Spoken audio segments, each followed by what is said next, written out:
Joe கிச்சனில் இன்றைக்கி special paleo chocolate. இது டார்க் சாக்லேட் தான். இதில் வந்து பிட்டர்னஸ்ஸே தெரியல. ரொம்ப ரொம்ப டேஸ்டியாக இருந்தது. ஏன்னா இதில் கோகோனட் பட்டர் யூஸ் பண்ணியிருக்கேன். அந்த பட்டர் எப்படி செய்கிறதுன்னு பார்க்கலாம். இதுக்கு நான் வந்து ஒரு ஸ்மால் போர்ஷன் கோகோனட் ஃப்ளேக்ஸ் எடுத்திருக்கேன்.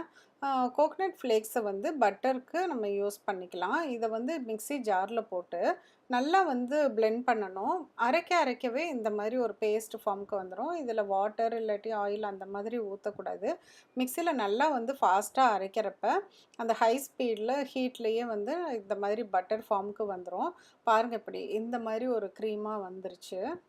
முடிஞ்ச அளவுக்கு நல்லா பட்டர் மாதிரி வர வரைக்கும் நம்ம அரைச்சிக்கலாம்.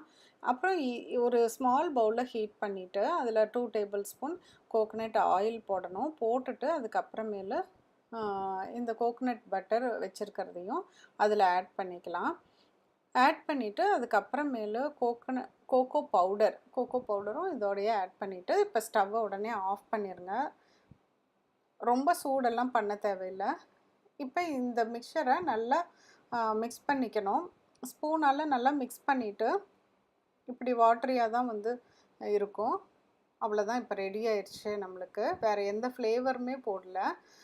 ரொம்ப ரொம்ப டேஸ்டியாக இருந்தது. இப்போ ஒரு சாக்லேட் மோல்டில் வந்து நம்ம இந்த மிக்சரை ஊற்றிட்டு இப்போ இதை ஃப்ரீசரில் வச்சா ஒரு 30 மினிட்ஸில் நல்லா திக்காகி சாக்லேட் ஃபார்முக்கு வந்துடும்.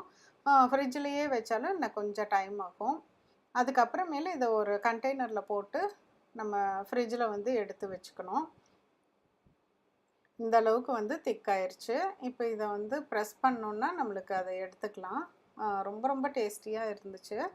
நீங்களும் செஞ்சு பார்த்துட்டு உங்கள் கமெண்ட்ஸை சொல்லுங்கள். Please like, subscribe my channel. மீண்டும் ஒரு புதிய ரெசிபியோடு உங்களை சீக்கிரம் மீட் பண்ணுறேன். தேங்க்யூ.